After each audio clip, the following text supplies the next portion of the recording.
Today is a very important day. It is Heroes Day, a day for us to salute all our heroes and war veterans, dead and living, who sacrificed to birth this great nation, the great Zimbabwe. We owe it to our heroes and posterity to preserve and crusade the ideals of social justice, an abiding culture of human rights, and a gratifying social and economic order. The deeper meaning of the Heroes Day is located in finding each other to solve and end all the political hostilities, hate, harassment, human rights violations, rigged elections, conflict and violence, marginalization and corruption. Heroes don't just beat others. Heroes don't harass others. Heroes don't maim or murder others. Heroes don't maim or murder or even persecute for purposes of politics. Heroes don't fail. Heroes don't fall. Heroes are never a disappointment. And for that reason, we want to make sure that as we go forward, we preserve the legacy of heroism by making sure that those heroes who fought for our country's liberation and its prosperity are honored by way of preserving that which they fought for. One man, one vote, sovereign of the will of the people, the ability for people to be able to vote and cast a vote, the ability for the people to have their dignity restored and emphasized. I also take this opportunity on this day to unveil what we call a hero's plan in a great new Zimbabwe, which is basically our 7-point plan as we go into a new dispensation where real change and total transformation is going to be the true character of what we have fought for.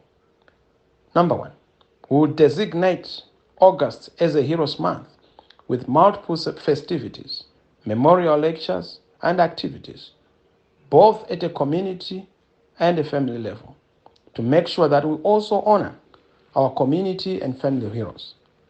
We will also cater for war veterans' welfare and their support to make sure that they are cushioned against the problems that they face. We will also remember the war collaborators, Anamujiba Vedu and Achimbwino. We will honor the current heroes fighting for freedom and justice, and will give them the due regard and merit. We will also move the discourse from warfare to welfare. We'll introduce the national awards and merit for the outstanding citizens in all walks of life, so that we are able to give due regard and recognition to nominated great Zimbabweans in the industry of the media, business, professions of sports, social spheres, in the civil society, in politics, and in many other fields, including music. We will also launch a liberation museum and a liberation struggle, movie, and a film. We will strengthen education on history and heritage, national pride and patriotism. We will also make sure that we turn our Heroes' Acre and other monuments into revamped centers of international and domestic tourism by modernizing ICTs and infrastructure that is brought to those institutions. We will transform the process of declaring and making sure that we confer hero status to our heroes, not on a partisan basis, not in a politburo, not in an executive of the MDC Alliance or any other political party, but it has to be done by an inclusive body, determined through stakeholders as an independent board that confers hero status.